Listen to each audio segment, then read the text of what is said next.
strike now on feet staggered. Left in front of the right. The 1-1. In the air to right field. Going back, Cruz in front of the warning track at the wall. Jumps up, and it's gone!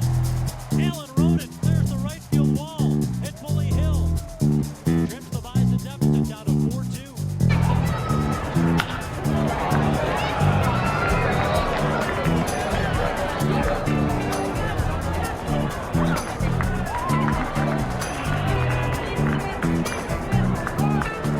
Welcome to Moneyball.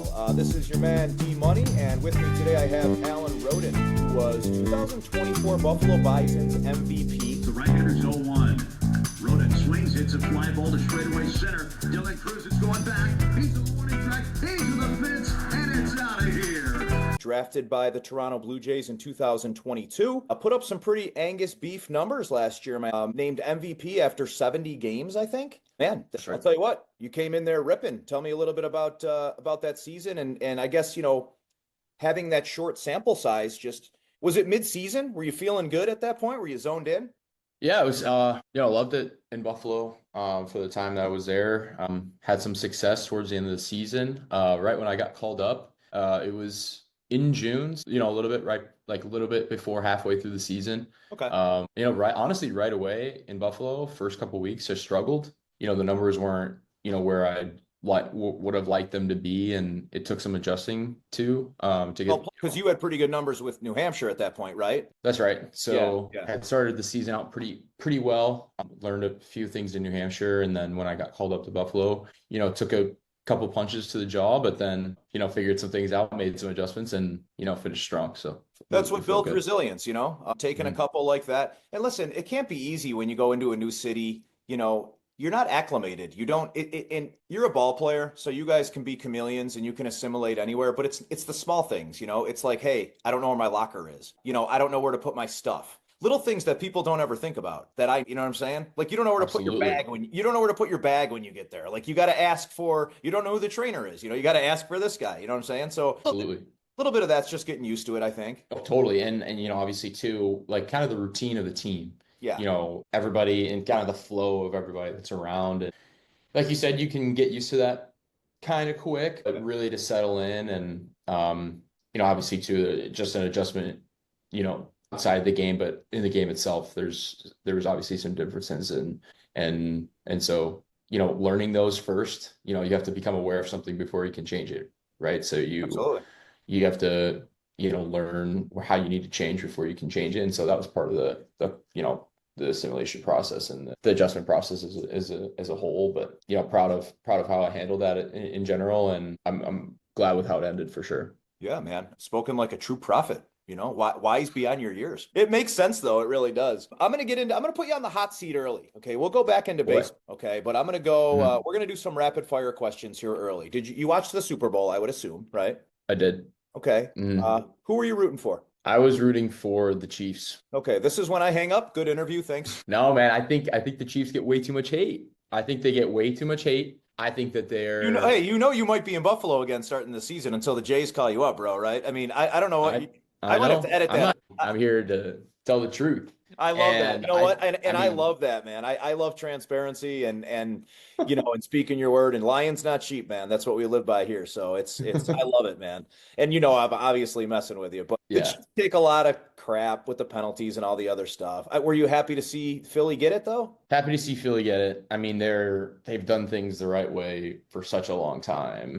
Obviously Jalen Hurts takes his licks with the public, but he proved people wrong. He played really well, and just that team as a whole, the team building is unbelievable. Howie Roseman. So, I think they deserved it. But the meat and potatoes of the question is the halftime show with Kendrick. And are you a Kendrick or a Drake guy? Or none of the, you can pick C, none of the above if you want. I actually have no knowledge on anything about that situation. I didn't watch the halftime. I don't know any of the beef, I know that there is beef, but I don't know any of the details. Dude, you're a refreshing cat, man. I really like your energy. I do. You're off the hook on that one. We'll go right here. We got Coke or Pepsi? Pepsi is among the biggest, most direct, most long-lasting, most competitive rivalries in business history. You would not even... Coke or a Pepsi guy? Coke. Coke. Thank you. Okay. So you made up for that. You made up for the Chiefs comment. You've Okay. won my heart back over with the Coke. Okay. Yes. There's All only right, two good. kinds of people. There's Coke or Pepsi people. That's I it. had a 50-50 shot. You did. You did all right there. You did all right. No, but Coke is the answer. Coke is the answer. For sure. This one's a little challenging. Hoodies. Okay. Now this is a hoodie, right? This is a little Method Man Yeah. Cal or the zip up. Uh-huh. You like the zip ups or the true hoodie? I mean, hoodie. It's not even close. Okay. All right. I mean, maybe a little bit situational. It's situationally dependent. Okay. Yeah, But that's a fair I think assessment. if I was gonna hang out, I'm gonna wear a hoodie. Yeah. If you're just looking for straight up casual, you're at your buddy's house, you're playing some video game, you're going hoodie. Hoodie. Yeah. Every All right. time. All right. Now again, these are challenging, I know, and there's a lot of thought that was put into these. So, you know, course. we're gonna rattle off a couple more. So if you had your idea, dream vehicle, you want a souped up pickup truck or you want a sports car like a Ferrari, Porsche kind of thing. I mean, eventually, bro, you're gonna have both. Don't worry about it. But you have to pick one for now. Oh man, I don't know about the sports car. Give me the pickup. Give me the pickup. Yeah, I'm probably a pickup guy myself. And then the last one, man, my little guy, my soon to be 9-year-old wanted me to know what your favorite flavor of sunflower seeds is. Okay. I think it's Giants, but it's sweet and spicy or sweet and salty. It's like the red or the orange and purple bag. Love them. That was, Yeah. so I remember it. It's so good. I think it's David's. David's. That's right. I'm sorry. It's not Giants. I'm trying It's to get David's. David's to sponsor the show because I talk so much about seeds now. Like that I'm giving them, like, bro, I'm giving them free publicity out the Frank's Red Hot ones, which I love. The sweet and salty are amazing. I think the Bigs or the Giants, they taste a little different. Like they're softer when you bite into them. Okay. Yeah, I mean, I definitely think so. Yeah, I mean, I can't speak about the how hard they are, but I'm not so sure about that. But oh, dude, I love it. David's I love it. are fire. Yeah. So, the whole point, bro, you get the same questions all the time, right? And everybody's focused on the season. And trust me, I take baseball very, very seriously, but it's okay to let loose a little bit, and to get to know you and laugh a little. And that's what I try to do on this show. So, they're just some icebreakers. We can dive back into some baseball. I mean, you are a pro baseball player, so we'll go back into that a little bit. You're down in Dunedin, right? That's right. And I'll actually be down there the first week of March. I'm going to come down and see you guys. Yeah, I go down every year. I usually do like Jays, Baltimore. How's it been going down there? Give me kind of the vibe, the energy, right down to, from coaches to players to support staff. How's everything going? So we had it's good. I would say it's good so far. I mean, obviously the whole crew, all of the organization isn't down here yet. Right. That'll come in a couple weeks. Yeah. And then, but so far it's been pretty good. I mean, I think people are wanting to get after it. There's a little bit of a vibe that, maybe things haven't been exactly the way we wanted to have them been. And so it's go time and people are focused. And I think it's a good vibe so far. Are you doing anything personally different than you've done in years past, maybe to try to focus on a certain element of your game that you want to work on? I think just being really specific and, my mind goes directly towards hitting because that's what I do. No, absolutely. Yeah. That's what's taken me.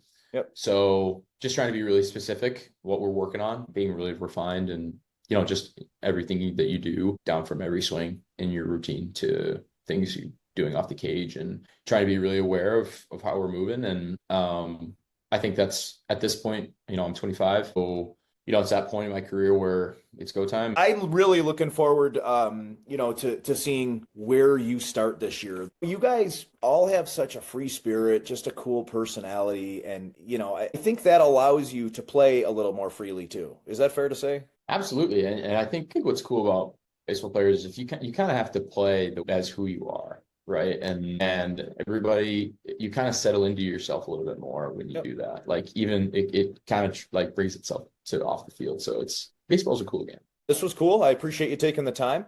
Hey, thank you. All right. Have a good evening. Have a good one. All right. Bye.